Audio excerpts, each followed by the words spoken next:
sebenarnya ada trauma ya waktu S2 karena pembulian itu kan sebenarnya meninggalkan kenangan yang nggak enak ya. Jadi kalau misalnya ditanya orang masalah Korea tuh saya kayaknya nggak terlalu antusias.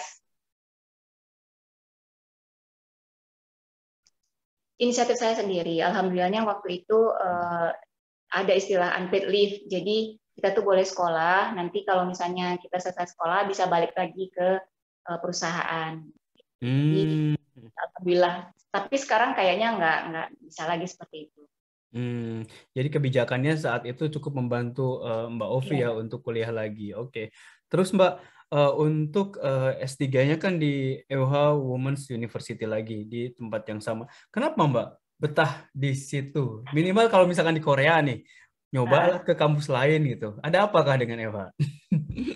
saya orang yang susah adaptasi, Pak Boya. Jadi begitu Hmm. saya misalnya kenal sama satu tempat tertentu yang saya merasa nyaman, saya tuh males nyoba-nyoba ke tempat yang lain. Terus Hmm. profesor itu kan penting ya untuk kelangsungan beasiswa kita. Maksudnya ada orang yang terhambat S3 atau S2-nya itu lama sekali tamatnya gara-gara ia bermasalah sama profesornya. Kadang kan gitu ya. Tuh. Kadang mau dia tiba-tiba ganti judul misalnya kita disuruh. Nah, saya merasa profesor saya ini tidak seperti itu. Pernah sih Hmm. saya nanya-nanya kayak sama Pak Boya kan saya sempat nanya juga. Hmm. Terus sama teman saya juga. Cuman terakhir saya mikir persyaratan yang di situ tuh tetap ada English Proficiency Test. Nah, saya tuh malas ikut-ikut tes kayak gitu. Jadi karena saya lihat KGSP ini, jadi saya dapat beasiswa KGSP, nggak ada requirements kita harus pakai English test. English Proficiency Test. Jadi ya udah saya ngelamar aja ke situ dan alhamdulillah dapat.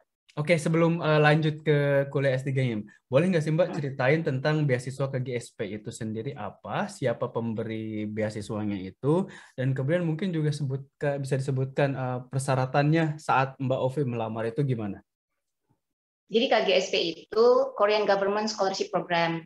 Hmm. Memang beasiswa itu diberikan oleh pemerintah Koreanya sendiri. Hmm. Nah, itu terbuka ya. Maksudnya kalau EGPT waktu saya beasiswa yang pertama itu kan dari universitas dan pada negara-negara berkembang gitu ya. Tapi kalau KJSP ini seingat saya itu mau dari Amerika, mau dari Eropa segala macam itu bisa melamar. Itu kalau Hmm. kayak kemudian besaran beasiswanya juga lebih jauh lebih besar KGSP. Berapa Mbak kalau boleh tahu saat itu? uh, apa nggak usah aja lah. Oke, mungkin karena Pokoknya ada KGSP. perubahan angka ya lebih baik nanti teman-teman yang nonton silahkan langsung bisa Google KGSP, mungkin nanti juga di sana disebutkan gitu aja ya. Ya gitu aja lah. Hmm. Pokoknya dia bisa banyak ya kami. Jadi masing-masing negara itu ada kuota-kuotanya. Kalau misalnya Hmm. seniornya bermasalah, biasanya di tahun berikutnya kuota untuk negara itu tuh bakalan dikurangi. Jadi Hmm. misalnya ada teman-teman yang diterima di beasiswa KGSP, semoga nilainya dijaga, terus performance-nya dijaga lah supaya kuotanya itu untuk adik-adik yang di bawahnya itu nggak dikurangi. Hmm. Gitu. Untuk Yang memberikan beasiswa pemerintah Korea. untuk beasiswa KGSP ini khusus untuk S3 atau bisa S2 juga atau bahkan S1? Ada Apa? S1 juga ada? S1 juga ada. Oke. Nah, ini informasi yang cukup bagus nih ternyata. Pemerintah Korea juga menyediakan beasiswa untuk yang mau kuliah S1 di Korea. Salah satunya KGSP. Silahkan cek aja websitenya. Mungkin sekarang ada perubahan-perubahan terkait dengan persyaratan dan lain-lainnya ya. Mm-mm. Oke, Nah, Mbak. cuman ini Cuman, Pak Boya, nah, KGSP ini kita itu 1 tahun tuh harus kursus bahasa Korea. hmm, Jadi itu memang salah satu requirement-nya kalau kita itu harus lulus topik level 3. level Jadi topik level 3 itu intermediate apa sudah advance? intermediate saya rasa. Oke. Jadi 1 tahun itu kita nanti ditempatkan, jadi kita itu tes dulu ya bahasa Korea kita tuh seperti apa sebelum kita masuk ke bahasa Koreanya, kan kursus Mhm. bahasa Korea. Jadi dites, kalau misalnya memang kita itu benar-benar nggak tahu sama sekali ya nanti tetap disekolahkan dari tingkat 1 gitu. Nah, Sebenarnya Mbak, nggak masalah. untuk yang les bahasa Korea yang ini sendiri, itu saat sebelum kuliah itu dimulai, apa berbarengan dengan kuliah? Jadi kita harus time management kita harus bagus. Jadi masih harus tetap ikutan kursus bahasa Korea selama kuliah S3 itu atau gimana? 1 tahun kita itu hanya kursus saja Pak Boya. Dan di Korea Jadi bisa dilakukannya? adaptasi. Iya, iya. Nah, Hmm. nanti biasanya komite dari scholarship ini tuh bakalan menunjuk apa ini, tempat kursus yang sudah qualified lah mungkin ya. Nah, salah satunya memang di IWA ini kan ada memang kursus bahasa Korea gitu. Jadi Hmm. waktu itu IWA Samsung Center namanya. Banyak mahasiswa dari universitas lain pun yang lulus beasiswa ke kami juga gitu. Karena memang Hmm. IWA Samsung Center ini memang bagus sih untuk kursus bahasa Korea. Jadi selama Hmm. 1 tahun itu, kalau misalnya memang kita bagus dan bisa mengejar misalnya sampai topik level 5, itu biasanya nanti tambahan uang beasiswanya ada lagi.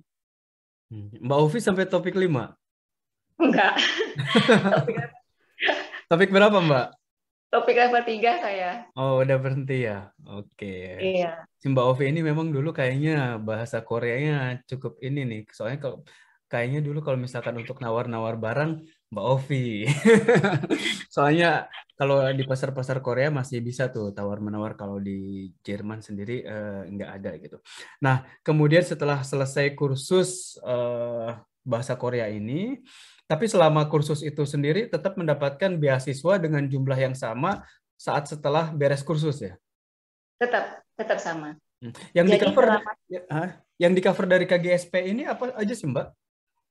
tuition fee, Hmm. terus stipend juga dikasih kan, kemudian makan, buku, gitulah. Hmm. Pokoknya kayaknya semua tercover lah. Oke, termasuk Semua untuk asrama tercover. juga ya. Asrama juga. Hmm. Jadi kalau misalnya kita nggak mau tinggal di asrama, nanti mereka kasih uang. Hmm. Pokoknya dengan uang segitu cukup nggak cukup gitu ya. Kalau misalkan mau yang Iya. lebih bagus harus nambah sendiri. Dan Oke. tiket itu biasanya dikasih pada waktu pertama kali kita datang ke sana sama kita sudah graduate. Oke. Oh, berarti dikasih 2 kali gitu intinya ya. Saat Ya, berangkat dan juga pulang. Tapi di antara iya, itu nggak ada apa pemberian untuk misalkan enggak, pengen liburan, nggak ada. Oke, enggak. mungkin ini sedikit berbeda dengan beasiswa DAAD Jerman. Kalau nggak salah di Oh, DAAD Jerman itu dikasih kesempatan tiap tahun bisa ada bantuan untuk pulang kampung. hmm, Hmm. Ayo Bang, lamar lagi nanti bisa pulang. saya nggak mau sekolah lagi. Oke, nah tadi ada yang belum dijawab nih. Di KGSP itu saat itu ya, persyaratannya apa aja Mbak? Selain KGSP selain English Proficiency Test yang nggak ada itu. sama sebenarnya tadi plan, terus Hmm. financial background, kemudian pengalaman, kayaknya nggak ada lah pengalaman apalagi ya. Proposal penelitian sama sih sebenarnya Pak Boya. Sama aja. Cuma KGSP ini tuh ada 3 jalur, seingat saya ya. Hmm. Jalur universitas, jalur apa namanya, kayak persahabatan antara Korea dengan negara-negara tertentu gitu. Oh, G2G Turki gitu dapat ya, tuh. government to government kayak gitu. Kayak Hmm. gitu. Satu lagi dari eh, kedutaan. Nah, Mbak Ufi waktu itu pakai jalur yang mana? Universitas. Universitas. Jadi, Mbak, eh, Mbak Ufi kan sebelumnya udah di kampus yang sama nih, udah punya universitas. Yang saya tahu kalau kita mau lamar beasiswa S3, biasanya ada power of professor untuk mendapatkan beasiswa atau minimal tempat untuk kita nantinya melakukan penelitian. Apakah Mbak Opi saat itu akan melakukan penelitian yang di tempat yang sama, di profesor yang saat itu apa sebagai pembimbing saat S2 atau gimana?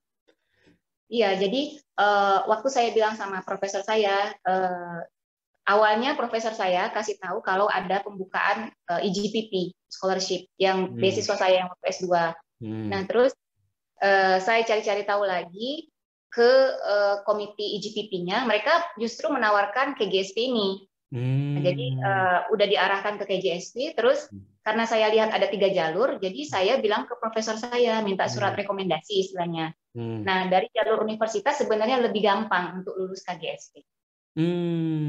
Mungkin Karena karena dia ada jaminan gitu ya. iya, jadi karena sudah ada istilahnya rekomendasi profesor, kemudian kita udah tahu apa yang mau kita teliti, pokoknya lebih kuat lah istilahnya. Jadi Hmm. yang kalau misalnya udah dapat rekomendasi dari universitas, itu Hmm. biasanya 90% udah lulus KGSP. Ah, Jadi oke. dimudahkan jalannya. Nah, tapi Mbak Ovi kenal nggak misalkan orang Indonesia atau dari negara lain yang mendapatkan beasiswa bukan dari jalur universitas?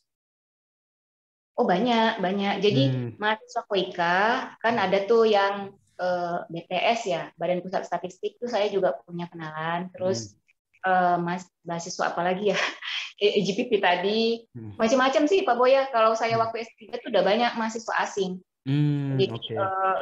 saya lupa beasiswanya apa aja, Hmm. tapi banyak lah di Oke. situ. Jadi kami tuh satu dorm itu tuh rata-rata bisa dibilang 60% mahasiswa internasional. Dan dari KGSP atau Enggak, enggak macam-macam juga? dari Oke. beasiswa yang lain. Ada yang dia memang dapat beasiswa dari profesor, itu juga ada. Hmm. Mbak Ovi, tadi kan di awal dibilang terkait dengan KGSP ini ada kuota negara-negara tertentu. Saat itu Ya. dari Indonesia ada berapa orang yang keterima yang barengan dengan Mbak Ovi? Seingat saya 11. 11. Dan nantinya Mbak Ovi itu ketemu sama semua orang Indonesia yang mendapatkan beasiswa KGSP ini. Nggak terlalu sering saya ketemu. Jadi saya itu deketnya sama teman-teman yang memang KGSP tapi yang di IWA gitu. Kampusnya sama. Oke, maksud saya Oh, kalau oh. misalkan di beasiswa yang lain biasanya sebelum berangkat ke Korea itu suka ada pembekalan dulu di Indonesia atau kalau nggak begitu misalkan saat sampai di Korea mereka dikumpulkan dulu gitu untuk saling mengenal. Ada nggak program kayak gitu dari KGSP Indonesia misalkan? Nggak ada. Nggak ada. Waktu saya Oh, ada. Jadi kita jadi tuh cari-cari sendiri. oke, oke, I see. Itu kenapa tadi Mbak Ovi hanya bilang hanya kenal beberapa orang saja ya, tidak semua. Dan karena ini kan yang tadi seperti dijelaskan Mbak Ovi, ini beasiswa dari pemerintah Korea dan pastinya apa bukan hanya untuk universitas tertentu saja, jadi banyak sekali yang ngelamar mungkin diterima juga di universitas yang lain gitu ya. Nah, terus perjalanan kuliah selama S3 gimana, Mbak? Eh, Kalau di S2 saya itu yang paling kecil dari segi usia. Kalau di S3 itu saya yang paling senior. Jadi berbanding terbalik perlakuan mereka itu sama saya. Pokoknya saya tuh nggak boleh ngebersihin apa gitu, nggak boleh. Udah saya aja, saya aja. Jadi alhamdulillah ya, maksudnya saya merasakan sebenarnya ada trauma ya waktu S2 karena pembulian itu kan sebenarnya meninggalkan kenangan yang nggak enak ya. Jadi kalau misalnya ditanya orang masalah Korea tuh saya kayaknya nggak terlalu antusias. Tapi begitu, itulah mungkin kenapa Allah itu mengirimkan saya kembali ke Korea untuk istilahnya Tung. membuka hati bahwa orang Korea itu tidak seperti yang saya pikirkan. Jadi dari segi senioritas juga mereka sangat menghormati saya. Kemudian profesor saya ya memang tetap baik lah seperti sebelumnya, nggak ada perubahan. Dan alhamdulillah karena memang fasilitasnya juga saya udah tahu cara menggunakannya, jadi kita tuh lebih mandiri, mau kemana-mana juga tahu lah misalnya saya perlu ini di gedung ini gitu, jadi sangat-sangat dimudahkan. Mbak Ovi, ini kan Mbak Ovi kan lulus dari S2-nya itu tahun 2008, kemudian Ya. melanjutkan tahun 2012. Itu berarti tadi sampai dengan si profesornya masih mengeluarkan rekomendasi. Berarti selama vakum, let's say like that, Mbak Ovi masih tetap ada kontak yang bagus dengan profesor berarti ya? Saya itu cuma sering ngirim ini aja sih kalau misalnya tahun baru sama tahun baru gitu. Oh gitu. Eh, Nggak, maksudnya bukan yang kontak intens gitu, enggak. Cuma kalau misalnya cusok itu kasih ucapan selamat gitu. Cuma Hmm. belakangan ini enggak lagi sih. Oh Eh, gitu. ya, ya, ya, enggak lagi. Oke, berarti eh, intinya menjaga kontak itu sangat penting ya, dan mungkin karena di kemudian hari kita masih juga akan membutuhkan bukan hanya karena butuh ya, tapi karena sebagai human interaction mungkin ya kalau boleh dibilang untuk menjaga hubungan terutama dengan orang yang pernah berjasa ya dengan kita itu bagus sekali dan kemudian Mbak Ufi juga membuktikan bahwa si profesornya masih mendukung dan sampai mengeluarkan surat rekomendasi untuk kuliah S3 di kampus yang sama dan penelitiannya juga di tempat yang sama. Tapi Mbak Ufi, kalau saya lihat tadi kan waktu S2 penelitian tentang Candida albicans. Ini kan terkait dengan kesehatan. Terus saat S3 ini bidangnya ecoscience. Apa itu, Mbak? Ya, sebenarnya gini tuh Pak Boya. Jadi ecoscience itu tuh karena tetap sebenarnya molekular dan seluler microbiology. Cuma waktu saya terakhir semester akhir departemen kami itu mau membuka jurusan baru. Jadi kita itu disuruh tanda tangan aja gitu. Jadi nggak merubah bidang penelitian untuk memenuhi kuota untuk membentuk departemen baru gitu. Jadi sebenarnya saya masih tetap sih molekular and cellular microbiology, cuma di atas kertas itu ekoscience. Jadi dia kalau ekoscience itu sebenarnya jurusan yang lebih ke lingkungan. Kalau di sana kayak taksonomi gitu ya. Jadi sebenarnya agak berbeda dengan bidang penelitian saya. Cuma karena memang sebelum saya tamat mereka mau membentuk departemen baru dan harus ada tanda tangan dari sekian orang lah gitu. Itu sih sebenarnya. Jadi tetap sih sebenarnya bidang penelitian saya bidang penelitian yang lama. Oke. Kalau untuk dulu saya waktu di Korea untuk program master sendiri mungkin Mbak Ovi juga sama tadi ya. Jadi kadang ada kuliah-kuliah yang harus diikuti, kemudian juga masih harus melakukan penelitian. Kalau S3 di Korea yang Mbak Ovi jalani, masih ada kuliah-kuliah nggak atau harus hanya fokus ke penelitian? Masih. Jadi ada beberapa kredit yang kita bisa transfer. Jadi itu mengurangi kredit yang harus saya ambil. Jadi kan sebelumnya kan saya udah misalnya nih lulus katakanlah 40 SKS dari S2. Nah, itu nanti ditransfer kan ke S3. Jadi kita nggak perlu ngambil lagi. Jadi saya itu tinggal bisa semuanya itu yang ditransfer. Bisa. Tapi saya memang tetap harus mengambil kuliah lagi untuk memenuhi SKS gitu. Nah, jadi waktu S3 biasanya itu kita pagi penelitian sampai katakanlah jam 5 sore. Nah, jam 5 sampai jam 8 tuh biasanya masuk kuliah. Kuliah malam gitu, seperti privatnya. Biasanya ada berapa orang itu mahasiswa yang kuliah malam seperti itu?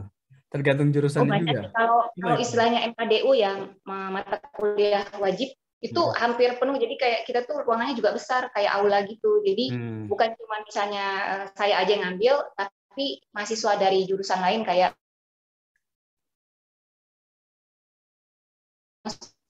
sains itu mata kuliah wajib. Maaf, jadi Mbak, memang barusan sempat terputus. Misalkan mahasiswa dari jurusan apa yang mengambil MKDU dan ada di aula yang sama? Apa?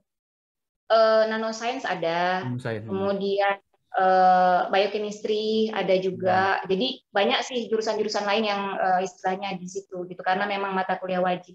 Oke, bagaimana Mbak perasaan saat kuliah S3 tentunya selain yang tadi dikatakan ya bahwa sekarang lebih menikmati, terutama sekarang sudah menjadi senior dalam tanda kutip sehingga lebih ke arah tenang seperti ini, hey gitu.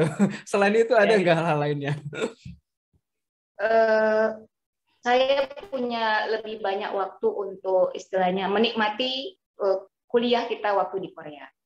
Kalau hanya S2 dulu sama teman-teman mungkin weekend aja bisa gabung sama mahasiswa-mahasiswa Indonesia. Kalau di sini kalau misalnya makan siang itu bisa ketemu teman-teman bentar terus nanti balik lagi ke lab gitu. Jadi dan tidak perlu istilahnya pulang larut malam tuh nggak perlu. Jadi karena saya senior Pak Kuya, saya itu berusaha untuk pulang lebih awal supaya junior-junior saya ini juga bisa pulang lebih awal. Jadi pengalaman saya di S2 dulu, senior saya itu pulang jam 9 malam. Kita tuh kayaknya nggak boleh pulang sebelum seniornya tuh pulang. Jadi saya itu walaupun udah nggak ngapa-ngapain di lab ya bengong. Nah kalau ini memang saya usahakan karena badan kan juga capek ya. Jam 5:30 tuh saya udah pulang kalau misalnya nggak ada apa-apa lagi misalnya kuliah nggak ada, jam 5:30 udah kuliah. Jam 5:30 sore saya udah pulang karena kalau saya nggak pulang, adik-adik itu nggak pulang-pulang gitu. Jadi dan rumah mereka jauh. Wah, ini mereka senang sekali tentunya punya Ibu Suri dalam tanda kutip yang baik sekali. Karena saya merasakan yang nggak enaknya jadi junior, jadi saya nggak mau itu terulang lagi. Dan menurut saya justru karena hal tersebut mereka bakalan lebih respect kepada Mbak Ovi, ya kan? Atau gimana? Kami lebih dekat mungkin karena pertama saya udah lebih tahu bahasa Korea. Jadi saya perhatikan orang Korea ini, kalau kita tahu bahasa mereka, mereka tuh nganggap kita tuh kayak keluarga. Itu mungkin salah satu. Jadi sebenarnya ada untungnya juga 1 tahun kursus bahasa Korea itu ya. Kemudian ngajari mereka juga gampang. Ya itulah. Jadi itu yang membuat kita semakin dekat. Oke, baguslah. Kalau ternyata boleh dibilang setelah S2 ceritanya berbeda, sekarang S3-nya malah happy ending gitu ya kalau boleh dibilang. Ya, alhamdulillah. Terus ada nggak Mbak kesulitan-kesulitan terkait dengan akademiknya, misalkan kuliahnya ya jadi lebih gimana gitu saat S3 ini? Nah, selama S3, kursus dalam bahasa Inggris itu sudah lebih banyak. Oke. Nah, Korea itu kalau menurut saya negara yang sangat cepat belajar. Jadi waktu S2 itu sangat sedikit mahasiswa yang bisa ngomong bahasa Inggris. Jadi kita tuh ngomong bahasa Inggris, kita nanya apa, mereka jawab apa. Begitu saya balik lagi S3, anak-anak S1 aja itu udah mahir bahasa Inggris. Jadi itu sangat-sangat memudahkan saya. Jadi course-nya juga dalam bahasa Inggris sudah banyak. Kemudian teman-teman yang pandai bahasa Inggris juga banyak. Jadi kita juga komunikasinya lebih gampang. Jadi S3 ini selain saya juga udah bisa bahasa Korea, mereka pun juga bisa bahasa Inggris gitu. Jadi lebih komunikasinya juga lebih nyambung lah. Jadi social life-nya juga baik itu dengan orang Indonesia. Tadi karena banyak waktu dan juga sekarang karena bahasa Korea lebih bagus, social life dengan orang Koreanya juga jadi lebih bagus lagi ya. Nah Mbak, karena waktu juga nih katanya Mbak Ovi cuma punya waktu 1 jam, ini hampir 1 jam 5 menit lagi. Kira-kira ada nggak sih Mbak kata terakhir mungkin lebih ke arah motivasi untuk nanti adik-adik yang dari Indonesia ingin kuliah di Korea, apa aja tipsnya? Kemudian kalau misalkan ada hal yang agak rahasia yang harus juga mungkin Mbak ungkapkan sehingga mereka nanti yang akan ke Korea bisa survive juga di Korea itu apa? Silakan. Kalau menurut saya sebenarnya Pak Boya, pertama bahasa itu bukan hambatan buat kita untuk belajar. Memang bahasa membantu. Cuma bukan faktor utama yang membuat kita misalnya nggak mau mundur lah gitu ya untuk maju itu. Jadi bahasa, kalaupun misalnya kita nggak bisa bahasa ini ya nggak usah khawatir. Karena saya udah ngalami ya. Bahasa Inggris saya juga jelek, tapi seiring dengan waktu, karena memang kunci bahasa itu kan sering komunikasi ya alhamdulillah lancar-lancar aja. Itu yang pertama. Kemudian yang kedua, kalau misalnya mau kuliah di luar negeri, jangan lihat enaknya aja. Maksudnya nanti di sana bisa banyak duit dapat, karena kan stipendnya biasanya besar-besar kan. Sebenarnya tergantung dari biaya hidup juga. Gaya hidup ya, lifestyle-nya. Ya. Gaya hidup itu juga perlu diperhatikan gitu. Jadi jangan terlena dengan stipend karena bisa jadi stipendnya besar itu karena memang biaya hidup di sana juga besar gitu. Jadi perlu benar-benar istilahnya disurvei lah gitu. Kemudian ya kadang-kadang kita ada culture shock ya, tapi mau nggak mau ya jangan nyerah, tetap aja gitu. Karena dengan sendirinya itu akan lumer juga sih, mereka itu juga bakalan lumer lah. Jadi ya tetap aja sesuai dengan apa yang kita memang niatkan, insya Allah semuanya berakhir bagus. Gitu, bagus sekali ini kalimat penutupnya ya, dan saya kira ini menjadi ujung atau kesimpulan dari ngobrol santai saja saya bareng dengan Mbak Ovi. Dan Mbak Ovi, kira ada hal lain yang ingin ditambahkan sebelum saya tutup? Nggak ada sih. Oke, Mbak Ovi, sebetulnya udah capek nih karena beliau tadi sebetulnya sebelum interview ini, sebelum ngobrol ini, beliau sudah dari acara yang lain dan ini beliau sudah harus melakukan hal lain lagi karena sibuk banget si ibu ini walaupun weekend ya. Oke, Mbak Ovi. Sekali lagi, terima kasih banyak atas waktu dan juga ilmunya yang sudah share di sini. Mbak Ovi, maaf satu lagi saya lupa tadi ketinggalan. Saat tadi beres master Mbak Ovi bisa publikasi di jurnal yang bagus. Saat S3 gimana? Sama, alhamdulillah. Berapa publikasi? Penuh dengan hati ya hidup saya ini. Jadi alhamdulillah integrasinya juga tinggi. Jadi syarat untuk lulus S3 itu kita harus ada 3 publikasi internasional. 3? Iya, fokus istilahnya ya. Alhamdulillahnya ya bisa Pak Boya. Jadi ya alhamdulillah lah. Dan mendapatkan A+ lagi berarti? Alhamdulillahnya iya. Keren sih Mbak Ovi, ini kan udah saya bilang dari awal kan sebetulnya beliau ini Tidak potensinya keren Pak tinggi Boya lah. sekali. Mbak Ovi sekali lagi, maaf saya tadi jadi ada pertanyaan lagi. Sekali lagi terima kasih banyak Nah, atas share ilmunya, kemudian juga waktunya udah menyempatkan di sini. Mudah-mudahan nanti yang nonton di YouTube mendapatkan banyak manfaat dan berfaedah juga untuk masyarakat lainnya yang mungkin di tahun-tahun ke depan juga bisa mendapatkan informasi ini dari video yang kita recording ini. Sekali lagi, Assalamualaikum warahmatullahi wabarakatuh. Mbak Ovi, selamat sore untuk yang di Medan dan juga di WIB dan juga waktu Indonesia umumnya ya. Oke Mbak Ovi, terima kasih banyak. Assalamualaikum warahmatullahi wabarakatuh. Saya Assalamualaikum. putusin dulu.